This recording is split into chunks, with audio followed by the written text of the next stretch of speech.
Hi, everybody. I'm Brittany Lewis with Forbes Breaking News. Joining me now is GOP strategist Gail Gitcho, and I do want to note before we get started, she did work on Vivek Ramaswamy's campaign. Gail, thank you so much again for joining me. Thank you for having me. It's great to see you, Brittany. Great to see you too. Last night was a historic night in Iowa, predictable yet historic. Trump had a landslide victory. Can you first start for us? What were some of your key takeaways from the 2024 Iowa caucus? Well, it's not exactly surprising that turned out the way that it did. Like you said, it was historic. President Trump won by over 50%. That's the largest victory margin in the caucus history. And then you had Ron DeSantis come in a really distant second, Nikki Haley right behind him, and then Ramaswamy in the single digits, who ended up dropping out quickly after the results were tallied. So, but what I think was interesting, and maybe your audience picked up on this, was the speeches that everybody gave after it was over. You probably saw Donald Trump speak. So he spoke in a way that we really haven't seen him speak ever before. Maybe in a very long time, but we really haven't seen this human side of Donald Trump. He talked about his family in a very loving way. He didn't name call any of his opponents. There was no DeSanctimonious or bird brain or fraud. I think it was a tactic that he employed that is going to be helpful to him down the road. Can you talk about the other two speeches, both Nikki Haley and Governor Ron DeSantis? Do you think their speeches helped them or hurt them? Because Ron DeSantis did come in second, a distant second behind Trump, and Nikki Haley was very close to him.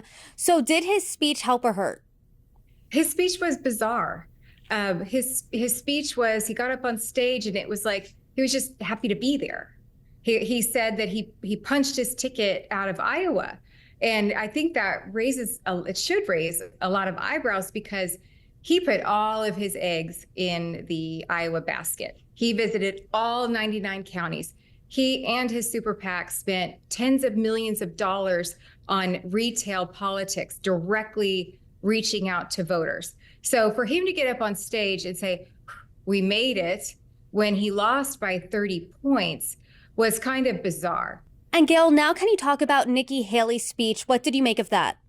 Well, Nikki Haley really is the only candidate who learned a lesson during this whole primary process, because what she did was she tied in a very effective and clearly communicated way Biden and Trump together. And she hasn't done that before. No candidate has done that before. But what that says is that she realizes, unlike Ron DeSantis, that there is another election that's going to be held in New Hampshire next week. So because what she did, she was on offense the entire time. And that is so important.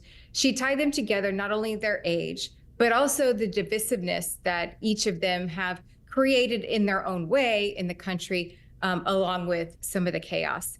And she also talked about electability, which is so important. What she said last night was, yes, President Trump beats Biden in some states, but I beat him in every state. So I'm not saying that that's going to exactly help her throughout the rest of the primary calendar, but she did herself some favors by being on offense and talking about President Trump and Joe Biden together. She said 70% of the country doesn't want to see a Biden-Trump rematch. So that's when she was talking about the electability and that she can beat Biden in every state. So I thought that was very smart.